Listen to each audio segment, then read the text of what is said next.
आपको बहुत बहुत स्वागत। कोहरे में आप आज सुबह सुबह ठंड में निकले, मैंने आपके वीडियो देखे, आपकी फोटो देखी, इसके लिए बहुत बहुत धन्यवाद।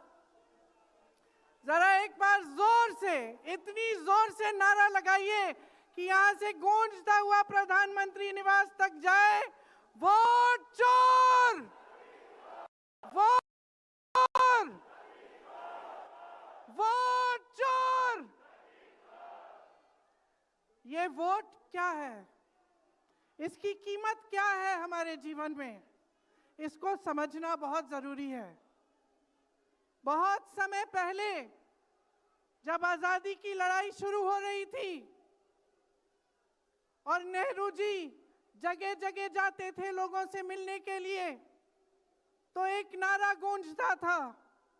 जब वो पहुंचते थे तो देश की जनता भारत माता की जय जयकार करती थी।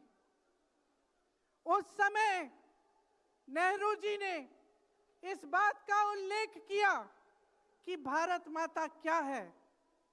उन्होंने कहा कि भारत की प्राकृतिक संपत्ति, भारत की नदियां, भारत के पहाड़, भारत के खेत तो भारत माता है ही, लेकिन भारत की जनता, भारत का एक एक बेटा, एक एक बेटी, जो इस धरती का पुत्र है, जो इस धरती की पुत्री है, वे सब भारत माता के अंश हैं।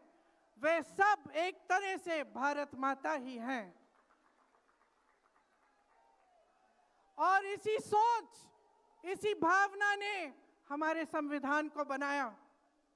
इसी भावना ने आप सबको एक एक वोट दिया, जिससे आपका सबसे बड़ा अधिकार सरकार को चुनने का, सरकार को गिराने का आपको मिले।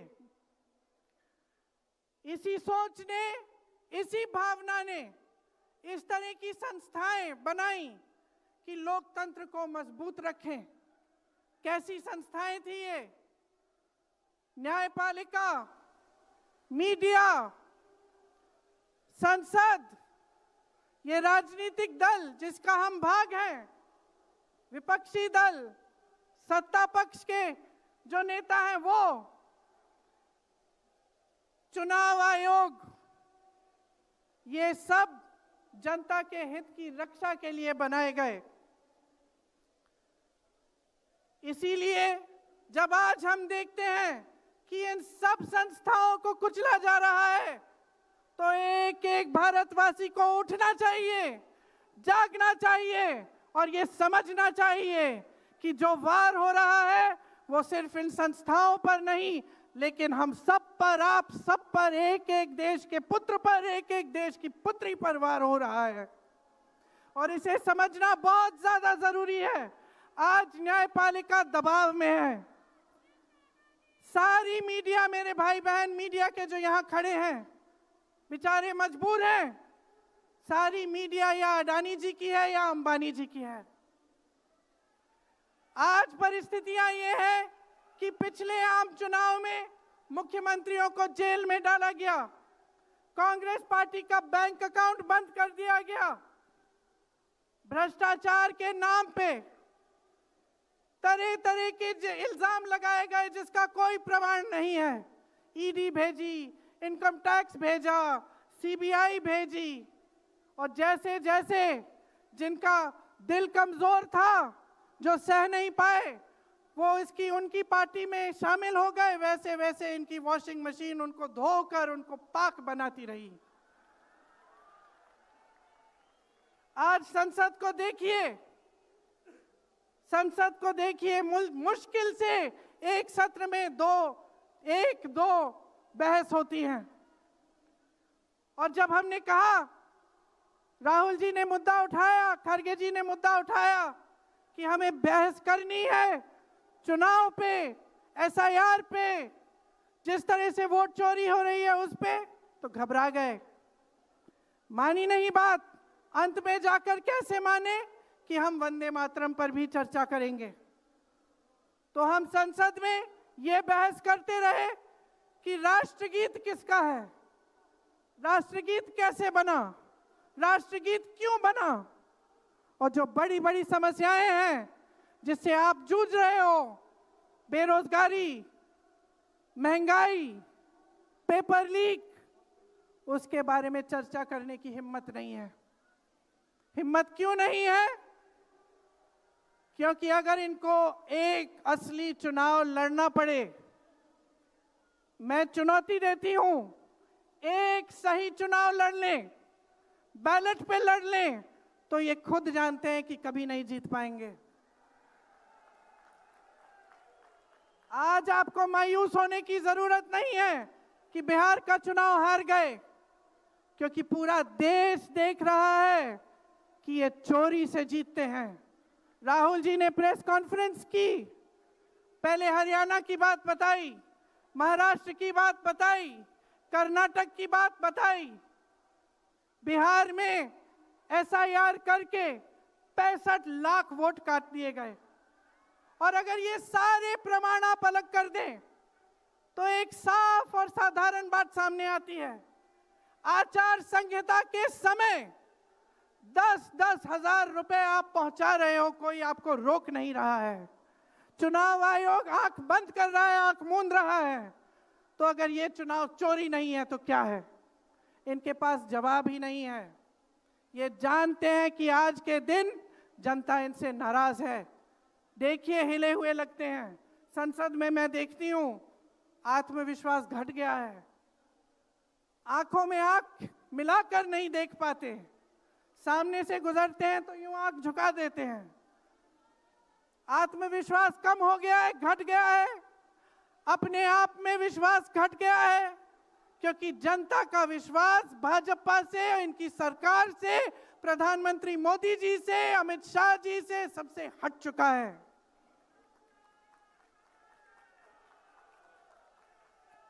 आज इनको चुनाव आयोग की जरूरत है। चुनाव आयोग के बिना ये चुनाव नहीं जीत सकते। और याद रखिए, चुनाव आयोग के जो मुख्य 3 अधिकारी हैं, उनके नाम आप याद रखिए, कभी मत भूलिए इनके नाम, क्योंकि ये आज हमारे लोकतंत्र पर वार कर रहे हैं। इतिहास में कभी ऐसा नहीं हुआ कि पूरा विपक्ष कह रहा है कि हमें विश्वास नहीं है चुनाव आयोग में, इन चुनाव में हमारा विश्वास नहीं है, ये चुनाव ठीक ढंग से नहीं किए जा रहे हैं। चुनाव की घोषणा से लेकर वोटर लिस्ट, आचार संहिता, प्रचार, मतदान, मतगणना, ईवीएम और नतीजे से तक हर कदम को, हर चीज को संदिग्ध बना दिया है इन्होंने। इनके साथ साथ सारी संस्थाएं इनके सामने झुक गई हैं, सरकार के सामने झुक गई हैं, इनको झुकाया गया है। राहुल गांधी जी ने बिहार चुनाव में लंबी यात्रा की एसआईआर के खिलाफ। क्यों की? क्योंकि एसआईआर में ये वोट काटकर चुनाव का नतीजा अपने पक्ष में करना चाह रहे थे। अब यूपी में शुरू हो गया है, 3 करोड़ नाम काटे गए हैं यूपी में। कितना योग्य है ये चुनाव आयोग भाजपा के लिए? ज्ञानेश कुमार, सुखबीर सिंह सांधू और विवेक जोशी, मेरे साथ बोलिए, ज्ञानेश कुमार, सुखबीर सिंह सांधू, विवेक जोशी। ये देश इन 3 नामों को नहीं भूलेगा। ये चाहे कितने भी बड़े बड़े, ये कितने भी इंतजाम कर लें इन लोगों को बचाने के लिए, एक दिन इन्हें इस देश को जवाब देना पड़ेगा कि किस तरह से इन्होंने हमारे वोटों का अधिकार हमसे छीनने की कोशिश की, किस तरह से इन्होंने साजिश रची। हर मोर्चे पर यह सरकार विफल है, हर मोर्चे पर। आज डॉलर 90 रुपए का हो गया है। जब 60 रुपए का हुआ था तो कौन रो रहा था सड़कों पे? कौन रो रहा था सड़कों पे? नरेंद्र मोदी जी बार बार कहे जा रहे थे, आज क्यों नहीं बोल रहे हैं डॉलर पे? निर्यात लगातार घट रहा है, आयात महंगा हो रहा है, विदेश नीति फेल हो गई है इनकी। हाथ पकड़ के चलते हैं ट्रंप जी के साथ, बड़े बड़े राष्ट्रपतियों के साथ, लेकिन जब समय आता है तो देश के साथ कोई खड़ा नहीं होता। ये है इनकी विदेश नीति। और इनकी नीति कि देश की सारी संपत्ति अपने दो चेलों को, अडानी जी और अंबानी जी को पकड़ा देते हैं। यहां देश का नौजवान महंगाई से जूझ रहा है, बेरोजगारी से जूझ रहा है, पेपर देता है, लीक हो जाता है, कोई उसकी सहायता नहीं है, नशे की तरफ जा रहा है, बैटिंग ऐप में पूरे दिन बिताता है। और बैटिंग ऐप चलाया कहां से जा रहा है? कहां से चलाया जा रहा है? सूत्रों के मुताबिक प्रधानमंत्री के ऑफिस में ही एक शख्स ने बैटिंग ऐप के साथ में घोटाले किए हैं। इसकी चर्चा होती है क्या सदन में? क्यों नहीं होती? आपकी बेरोजगारी की चर्चा होती है, महंगाई की चर्चा होती है, मेरी बहनें यहां खड़ी हैं, आपकी सुरक्षा की चर्चा होती है? ना सदन में होगी, ना बड़ी बड़ी रैलियों में करेंगे ये लोग, ना आपके पास आकर आपसे बात करेंगे, आपके हालचाल पूछेंगे, आपसे पूछेंगे कि किस संघर्ष से आप गुजर रहे हो, कैसे जी रहे हो। क्योंकि हिम्मत नहीं रही इनकी, हिम्मत नहीं रही। जो था, जो बना था, जो 75 सालों से सबने संघर्ष करके बनाया था, वो सब तमाम बिगाड़ रखा है। तो मैं यहां लंबी बात नहीं करना चाहती, आपसे सिर्फ ये कहना चाहती हूं कि आपका ध्यान भटकाने के लिए रोज रोज ये कोई नया मुद्दा निकालते हैं। आप खुद देख रहे हैं, आप अपना ध्यान केंद्रित करिए। ये वोट का अधिकार आपका सबसे बड़ा अधिकार है। इन्होंने सब कुछ खत्म कर दिया है, लेकिन सच्चाई आप देख रहे हैं, सच्चाई आप आज समझने लगे हैं। और वो सच्चाई आपकी सच्चाई है, आप जीते हैं उसे। ये आपका अधिकार है जो आस्ते आस्ते आपसे लिया जा रहा है। हमारी एक लंबी लड़ाई है, भारत माता की आत्मा की रक्षा की लड़ाई है। राहुल जी 8000 किलोमीटर की यात्रा करके आए हैं, देश भर में पहले पैदल चले, फिर यात्रा की इन्होंने किस लिए? न्याय के लिए, देश की एकता के लिए। हमारे अध्यक्ष जी खड़गे जी इस उम्र में मैंने देखा है 47 डिग्री की गर्मी में हेलीकॉप्टर से उतरते हुए ऐसे बड़े बड़े मंचों में पसीने से लथपथ, लेकिन झुकते नहीं हैं, हटते नहीं हैं, चलते रहते हैं।